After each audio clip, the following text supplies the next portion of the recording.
ਪਿਆਰੇ ਦਰਸ਼ਕੋ, ਅੱਜ ਦੇ ਸ਼ੋਅ ਦੇ ਵਿੱਚ ਤੁਹਾਡਾ ਨਿੱਘਾ ਸਵਾਗਤ ਹੈ। ਇਸ ਸ਼ੋਅ ਦੇ ਵਿੱਚ ਸਾਡੇ ਨਾਲ ਸ਼ਹੀਦ ਆਜ਼ਮ ਭਗਤ ਸਿੰਘ ਦੇ ਭਾਣਜੇ ਪ੍ਰੋਫੈਸਰ ਜਗਮੋਹਨ ਸਿੰਘ ਹਨ।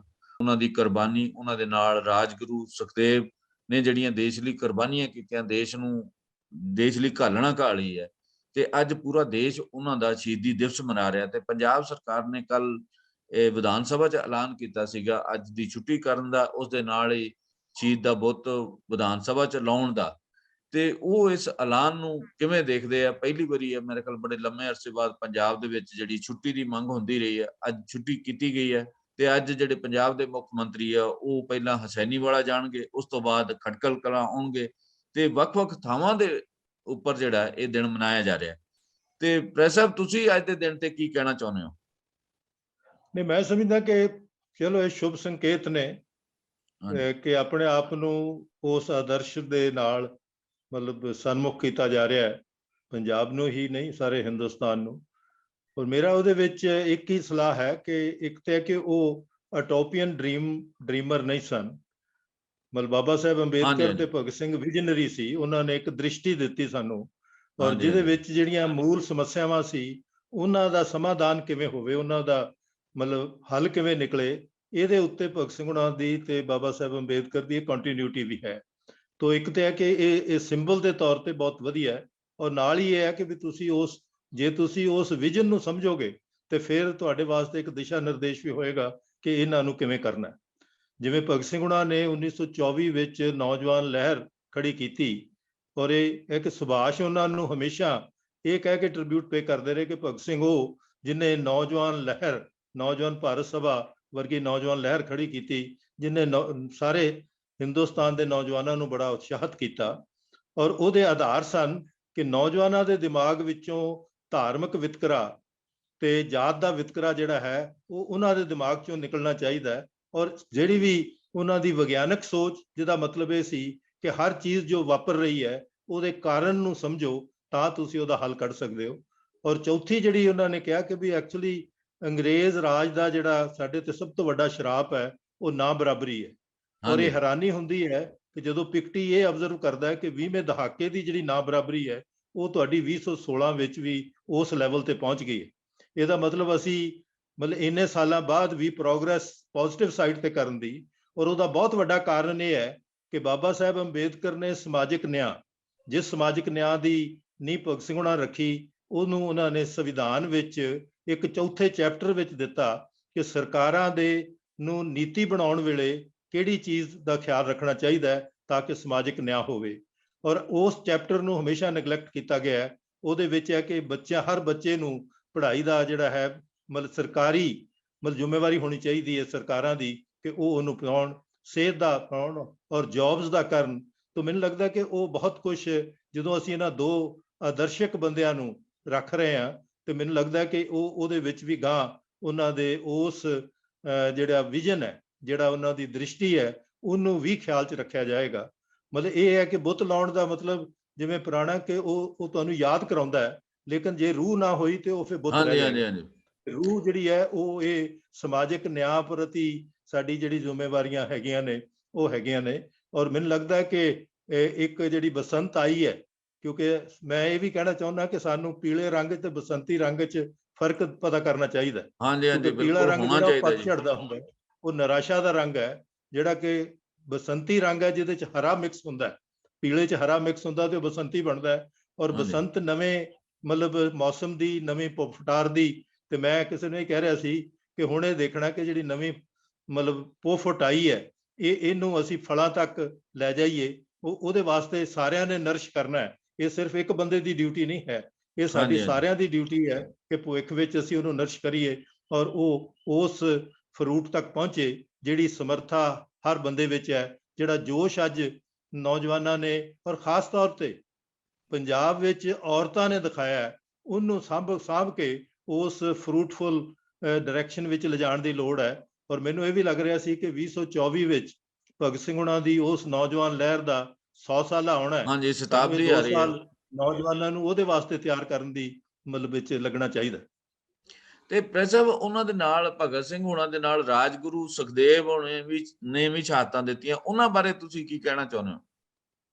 ਨਹੀਂ, ਮੈਂ ਸਮਝਦਾ ਕਿ ਸਾਡੇ ਨਾਨੀ ਜੀ ਹਮੇਸ਼ਾ ਕਹਿੰਦੇ ਹੁੰਦੇ ਸੀ ਵੀ ਮੇਰਾ ਮੁੰਡਾ ਇਕੱਲਾ ਖੜਾ ਚੰਗਾ ਨਹੀਂ ਲੱਗਦਾ, ਆਪਣੇ ਸਾਥੀਆਂ ਨਾਲ ਖੜਾ ਚੰਗਾ ਲੱਗਦਾ।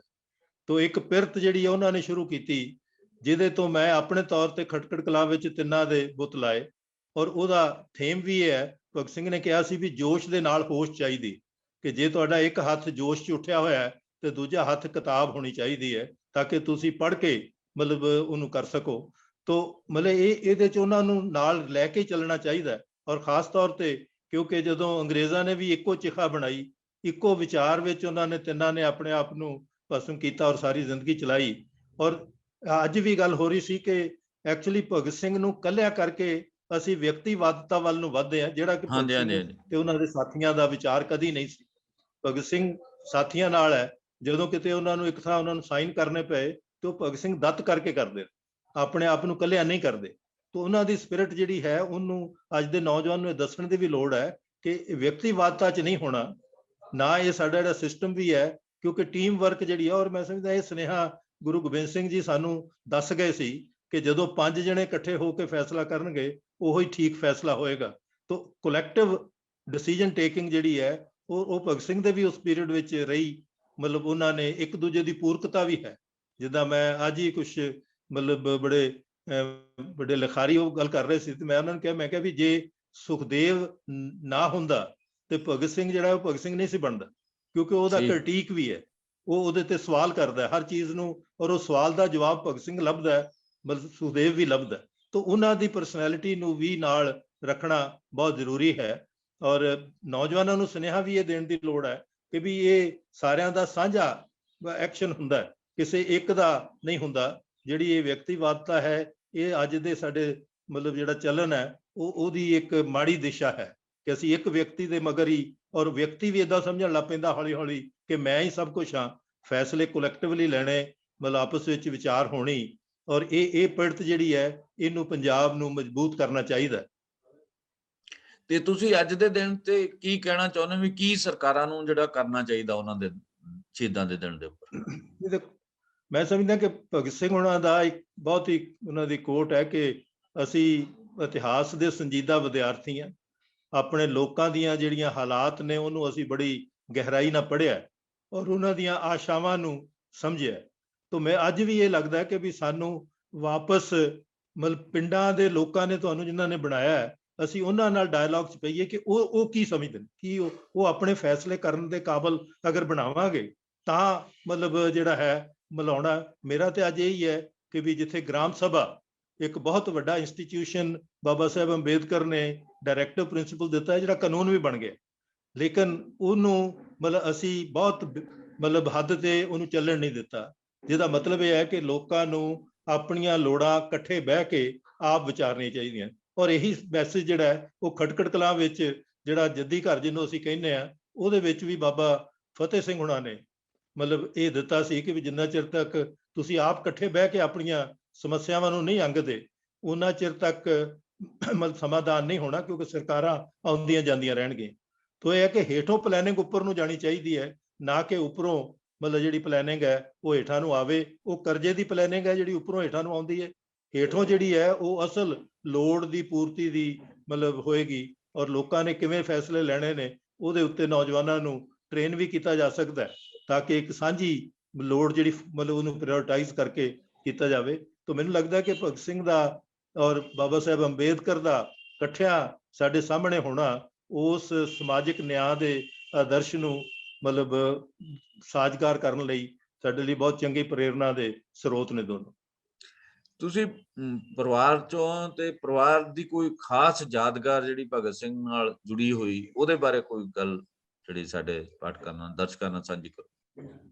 ਮਤਲਬ ਉਹਦੇ ਚ ਮੈਨੂੰ ਸਭ ਤੋਂ ਵੱਡੀ ਜਿਹੜੀ ਯਾਦ ਆ ਰਿਹਾ ਸੀ, ਜਿਹੜਾ ਮੇਰੇ ਮਦਰ ਨੇ ਦੱਸਿਆ ਕਿ ਨਨਕਾਣਾ ਸਾਹਿਬ ਵਿੱਚ ਜਦੋਂ ਮਤਲਬ ਬਹੁਤ ਕਤਲੇਆਮ 139 ਸਿੱਖਾਂ ਨੂੰ ਜਿੰਦਾ ਜਲਾਇਆ ਗਿਆ, ਮਾਰਿਆ ਗਿਆ, ਭਗਤ ਸਿੰਘ ਨਨਕਾਣਾ ਸਾਹਿਬ ਗਏ। ਹਾਂਜੀ ਹਾਂ, ਭਗਤ ਸਿੰਘ ਉੱਥੇ ਗਏ ਤੇ ਉਹਨਾਂ ਨੇ ਜਿਹੜੀ ਫੋਟੋ ਉਹਨਾਂ ਨੂੰ ਸਭ ਤੋਂ ਜ਼ਿਆਦਾ ਪ੍ਰਭਾਵਿਤ ਕੀਤਾ, ਉਹ ਜਥੇਦਾਰ ਲਛਮਣ ਸਿੰਘ ਉਹਨਾਂ ਦੀ ਗੁਰੂ ਗ੍ਰੰਥ ਸਾਹਿਬ ਦੀ ਤਾਬਿਆ 'ਚ ਬੈਠਿਆਂ ਹੋਇਆਂ ਨੂੰ ਗੋਲੀ ਮਾਰੀ ਗਈ ਸੀ। ਤੇ ਭਗਤ ਸਿੰਘ ਨੇ ਮਤਲਬ ਕਿਹਾ ਕਿ ਅਸਲ 'ਚ ਮਤਲਬ ਇਹ ਉੱਥੋਂ ਦੀ ਜਾਇਦਾਦ ਹੀ ਨਹੀਂ ਕਰ ਰਹੇ, ਇਹ ਉਸ ਗਿਆਨ ਨੂੰ ਨਹੀਂ ਲੋਕਾਂ ਤੱਕ ਪਹੁੰਚਣ ਦੇਣਾ ਚਾਹੁੰਦੇ, ਕਿਉਂਕਿ ਉਹ ਗੁਰਵਾਕ ਲੈ ਰਹੇ ਸੀ, ਤੁਸੀਂ ਉਹ ਗੁਰਵਾਕ ਨਹੀਂ ਲੈਣ ਦਾ। तो भगत सिंह ने खुद गुरमुखी सीखी और ग्रंथ ਸਾਹਿਬ ਨੂੰ ਸਮਝਿਆ। ਕਿਉਂਕਿ ਮੇਰੇ ਮਦਰ ਦਾ ਹੀ ਕਹਿਣਾ ਸੀ ਕਿ 6 ਮਹੀਨਿਆਂ ਬਾਅਦ ਜਦੋਂ ਮੈਨੂੰ ਮਿਲੇ ਤੇ ਮੈਨੂੰ ਕਹਿੰਦੇ ਵੀ ਤੂੰ ਕੀ ਪੜ੍ਹ ਰਹੀ ਹੈ, ਕਹਿੰਦੇ ਮੈਂ ਕਿਹਾ ਮੈਂ ਤਾਂ 5 ਗ੍ਰੰਥੀ ਪੜ੍ਹ ਰਹੀ। ਉਹ ਕਹਿੰਦੇ ਮੈਂ ਗ੍ਰੰਥ ਸਾਹਿਬ ਪੜ੍ਹ ਆਇਆ। ਵੀ ਗ੍ਰੰਥ ਸਾਹਿਬ ਵਿੱਚ ਗੁਰੂ ਤੇਗ ਬਹਾਦਰ ਸਾਹਿਬ ਦੇ ਜਿਹੜੇ ਸ਼ਲੋਕ ਨੇ ਉਹ ਸ਼ਲੋਕ ਨੇ ਜਿਹੜੇ ਇਤਿਹਾਸਕ ਤੌਰ ਤੇ ਉਹਨਾਂ ਨੇ ਆਪਣੀ ਸ਼ਹਾਦਤ ਤੋਂ ਪਹਿਲਾਂ ਭੇਜੇ ਸੀ। ਉਹਦਾ ਆਖਰੀ ਜਿਹੜਾ ਦੋਹਰਾ ਹੈ ਉਹਦਾ ਗੁਰਮੰਤਰ ਹੈ, ਜਿਹੜਾ ਬਲ ਛੁੱਟ ਕੇ ਉਹ ਬੰਧਨ ਪੜੇ ਕਿਛੂ ਨਾ ਹੋ ਤੋ ਪਾਏ, ਨਾਨਕ ਕਹੇ ਨਾਨਕ ਹਰੀ ਕੇ ਹੱਥ ਮੇ ਜੈਸੇ ਗਜ ਕੋ ਹੋਵੇ ਸਹਾਏ। ਕਿ ਜੇ ਤੁਸੀਂ ਬਲਹੀਨ ਹੋ ਫਿਰ ਤੁਸੀਂ ਸਿਰਫ ਅਰਦਾਸਾਂ ਹੀ ਕਰ ਸਕਦੇ ਹੋ, ਹੋਰ ਕੁਝ ਨਹੀਂ ਕਰ ਸਕਦੇ। ਫਿਰ ਉਹਦੇ ਤੇ ਮਤਲਬ ਕੁਦਰਤ ਤੇ ਡਿਪੈਂਡ ਕਰਦਾ ਹੈ ਕਿ ਕੀ ਕਰੇ। ਲੇਕਿਨ ਅਗਲਾ ਜਿਹੜਾ ਮਤਲਬ ਸ਼ਲੋਕ ਹੈ ਉਹਦਾ ਐਕਸ਼ਨ ਪਾਰਟ ਹੈ ਕਿ ਬਲ ਹੁਆ ਬੰਧਨ ਛੂਟੇ ਸਭ ਕੁਝ ਹੋ ਤਾਂ ਪਾਏ, ਨਾਨਕ ਤੁਮਰੇ ਹੱਥ ਮੇ ਤੁਮ ਹੀ ਹੋਏ ਸਹਾਏ। ਕਿ ਜੇ ਤੂੰ ਬਲਵਾਨ ਬਣੇਗਾ ਤਾਂ ਫਿਰ ਤੂੰ ਆਪਣਾ ਸਹਾਰਾ ਆਪ ਹੀ ਬਣਨਾ ਹੈ। ਤਾਂ ਮੈਂ ਸਮਝਦਾ ਇਹਦੇ ਵਿੱਚ ਹੀ ਸਾਰੀ ਫਿਲਾਸਫੀ ਪਈ ਹੋਈ ਹੈ, ਜਿਹਦੇ ਵਿੱਚ ਗੁਰੂ ਗੋਬਿੰਦ ਸਿੰਘ ਜੀ ਨੇ 24 ਸਾਲਾਂ ਵਿੱਚ ਗੁਰੂ ਤੇਗ ਬਹਾਦਰ ਦੀ ਸ਼ਹਾਦਤ ਤੋਂ ਬਾਅਦ 1699 ਦੀ ਵਿਸਾਖੀ ਤੱਕ ਇੱਕ ਨਵਾਂ ਸਮਾਜਿਕ ਵਿਅਕਤੀ ਖੜਾ ਕੀਤਾ, ਜਿਹਦੇ 'ਚ ਉਹਨਾਂ ਨੂੰ ਇੰਨਾ ਭਰੋਸਾ ਸੀ ਕਿ ਉਹ 1.25 ਲੱਖ ਨਾਲ ਇਕੱਲਾ ਲੜ ਸਕਦਾ ਹੈ, ਆਪਣੀ ਲੜਾਈ ਲੜ ਸਕਦਾ ਹੈ। ਤਾਂ ਮੈਨੂੰ ਲੱਗਦਾ ਕਿ ਉਹ ਭਗਤ ਸਿੰਘ ਦੀ ਸਾਰੀਆਂ ਲਿਖਤਾਂ ਵਿੱਚ ਵੀ ਰਿਫਲੈਕਟ ਹੁੰਦਾ ਹੈ। ਇੱਕ ਦੂਜੀ ਜਿਹੜੀ ਮੇਰੇ ਮਨ 'ਚ ਆਪਣੇ ਇੱਕ ਸੈਂਸਾ ਸੀ ਕਿ ਭਗਤ ਸਿੰਘ ਮੈਨੂੰ ਵੱਡਾ ਤਾਂ ਨਹੀਂ ਲੱਗਦਾ ਕਿਉਂਕਿ ਮੇਰਾ ਰਿਸ਼ਤੇਦਾਰ ਹੈ, ਮੇਰਾ ਮਾਮਾ ਹੈਗਾ। ਤੇ ਮੈਂ ਇਹ ਜਿਹੜੀ ਆਪਣੀ ਸ਼ੱਕ ਨਿਵਰਤੀ ਸੀ ਉਹ ਨਲਿਨੀ ਕਿਸ਼ੋਰ ਗੋਹਾ ਜਿਹੜੇ ਅਨੁਸ਼ੀਲਨ ਸਮਤੀ ਦੇ ਮੇਨ ਮੈਂਬਰਾਂ ਵਿੱਚੋਂ ਸੀ, ਅਰਬਿੰਦੂ ਘੋਸ਼ ਦੇ ਨਾਲ, ਉਹਨਾਂ ਨਾਲ ਇੱਕ ਵਾਰੀ ਮੁਲਾਕਾਤ ਹੋਈ ਭਗਤ ਸਿੰਘ ਦੇ ਬੁੱਤ ਦਾ ਉਦਘਾਟਨ ਕਰਨ ਵਾਸਤੇ। ਉਹ 95 ਸਾਲ ਦੀ ਉਮਰ 'ਚ ਕਲਕੱਤੇ ਤੋਂ ਮਿਰਜ਼ਾਪੁਰ ਆਏ ਸੀ। ਤੇ ਮੈਂ ਉਹਨਾਂ ਨੂੰ ਪੁੱਛਿਆ, ਮੈਂ ਕਿਹਾ ਵੀ ਭਗਤ ਸਿੰਘ ਜੀ ਕੀ ਇੰਪੋਰਟੈਂਸ ਹੈ ਕਿ ਉਹ ਤੁਸੀਂ ਵੀ ਆਏ ਹੋ। ਮਤਲਬ ਅਗਰ ਵਿਚਾਰਵਾਨਾਂ ਦੀ ਗੱਲ ਹੋਵੇ ਤੇ ਬੰਗਾਲ ਨੇ ਬਹੁਤ ਪ੍ਰੋਡਿਊਸ ਕੀਤੇ ਨੇ, ਕੁਰਬਾਨੀਆਂ ਦੀ ਗੱਲ ਹੋਵੇ ਤਾਂ ਉਹਨਾਂ ਨੇ ਕੀਤੇ ਨੇ, ਵੀ ਇਹਦੇ 'ਚ ਕੀ ਖਾਸੀਅਤ ਹੈ। ਔਰ ਉਹ ਜਵਾਬ ਜਿਹੜਾ ਹੈ ਉਹਨੇ ਮੈਨੂੰ ਭਗਤ ਸਿੰਘ ਉਹਨਾਂ ਨੂੰ ਰੀਡਿਸਕਵਰ ਕਰਨ ਵਿੱਚ ਬਹੁਤ ਮਦਦ ਕੀਤੀ।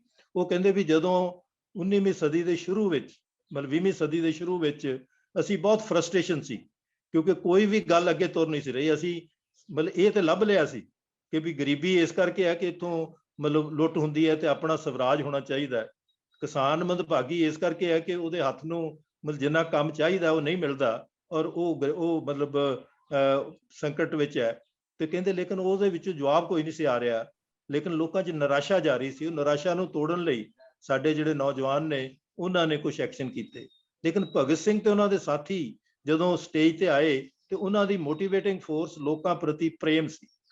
ਔਰ ਇਹ ਮਤਲਬ ਹਰ ਥਾਂ ਰਿਫਲੈਕਟ ਹੁੰਦਾ ਹੈ, ਕਿਤੇ ਵੀ ਫਰਸਟ੍ਰੇਸ਼ਨ ਦਾ ਕੋਈ ਵਰਡ ਨਹੀਂ। ਆਪਣੇ ਉਸ ਵੇਲੇ ਦੇ ਕੰਟੈਂਪਰੇਰੀ ਲੋਕਾਂ ਦੀ ਵੀ ਉਹਨਾਂ ਨੇ ਵਿਗਿਆਨਕ ਤੌਰ ਤੇ ਉਹਨਾਂ ਦੇ ਆਧਾਰ ਨੂੰ ਦੇਖਿਆ, ਨਾ ਕਿ ਉਹਨਾਂ ਦੇ ਉੱਤੇ ਨਿੱਜੀ ਜਿਹੜਾ ਅੱਜ ਦੀ ਪੋਲਿਟਿਕਸ ਹੈ ਕਿ ਅਸੀਂ ਲੱਤਾਂ ਖਿੱਚਣ 'ਚ ਜ਼ਿਆਦਾ ਲੱਗਦੇ ਹਾਂ ਬਜਾਏ ਇਹਦੇ ਕਿ ਅਸੀਂ ਕੋਈ ਏਜੰਡਾ ਪੈਰਲਲ ਦਈਏ ਕਿ ਭਾਈ ਆਹ ਕਰਕੇ ਦਿਖਾ ਲਓ। ਉਹ ਹੈ ਕਿ ਉਹਨਾਂ ਨੇ ਕੀ ਕਿਹਾ ਅਸੀਂ ਉਹਦੇ ਮਗਰ ਹੀ ਕਿ ਉਹਨਾਂ ਨੇ ਕਿਹਾ ਕਰਦੇ ਕਿ ਨਹੀਂ ਕਰਦੇ। ਇਹਦੀ ਬਜਾਏ ਲੋਕਾਂ ਦੀ ਲੋੜ ਕੀ ਹੈ ਉਹ ਏਜੰਡਾ ਰੱਖਣ ਦੀ ਲੋੜ ਹੈ। ਤੇ ਮੈਨੂੰ ਲੱਗਦਾ ਕਿ ਇਹ ਭਗਤ ਸਿੰਘ ਦੀ ਜਿਹੜੀ ਲੋਕਾਂ ਦੇ ਪਿਆਰ ਵਿੱਚੋਂ ਮੋਟੀਵੇਸ਼ਨ ਹੈ ਉਹ ਇੱਕ ਬਹੁਤ ਵੱਡੀ ਸਾਡੇ ਲਈ ਪ੍ਰੇਰਨਾ ਦਾ ਸਰੋਤ ਹੈਗਾ।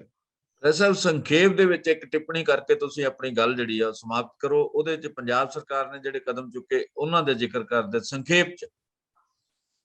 ਨਹੀਂ, ਸੰਖੇਪ 'ਚ ਤੇ ਇਹ ਹੈ ਕਿ ਮੈਂ ਸਮਝਦਾ ਕਿ ਚੰਗੀ ਸ਼ੁਰੂਆਤ ਹੈ। ਬਸੰਤ ਦੀ ਸ਼ੁਰੂਆਤ ਹੈ, ਲੇਕਿਨ ਇਹਨੂੰ ਫਲ ਲੱਗਦਾ ਕਿ ਨਹੀਂ ਲੱਗਦਾ ਉਹ ਅਸੀਂ ਸਾਰਿਆਂ ਨੇ ਦੇਖਣਾ ਹੈ ਕਿ ਵੀ ਉਹ ਫਲ ਤੱਕ ਪਹੁੰਚੇ। ਠੀਕ ਹੈ ਪ੍ਰਸਾਦ, ਤੁਹਾਡਾ ਸਾਡੇ ਸ਼ੋਅ ਜੁੜਨ ਲਈ ਬਹੁਤ ਬਹੁਤ ਸ਼ੁਕਰੀਆ। ਅਸੀਂ ਜਿਹੜੇ ਸ਼ਹੀਦਾਂ ਨੂੰ ਸਲਾਮ ਪੇਸ਼ ਕਰਦੇ ਹਾਂ, ਆਪਣੀ ਅਕੀਦਾ ਪੇਸ਼ ਕਰਦੇ ਹਾਂ, ਇਤਿਹਾਸ ਕਰਦੇ ਹਾਂ ਕਿ ਉਹਨਾਂ ਨੇ ਜੋ ਸੁਪਨੇ ਲਏ ਸੀ ਉਹ ਦੇਸ਼ ਦੇ ਵਿੱਚ ਸਾਕਾਰ ਹੋਣਗੇ। ਦੇਸ਼ ਅੱਗੇ ਉਹਨਾਂ ਸੁਪਨਿਆਂ ਨੂੰ ਸਾਕਾਰ ਕਰਨ ਵੱਲ ਅੱਗੇ ਵਧੇਗਾ। ਬਹੁਤ ਬਹੁਤ ਸ਼ੁਕਰੀਆ। ਧੰਨਵਾਦ।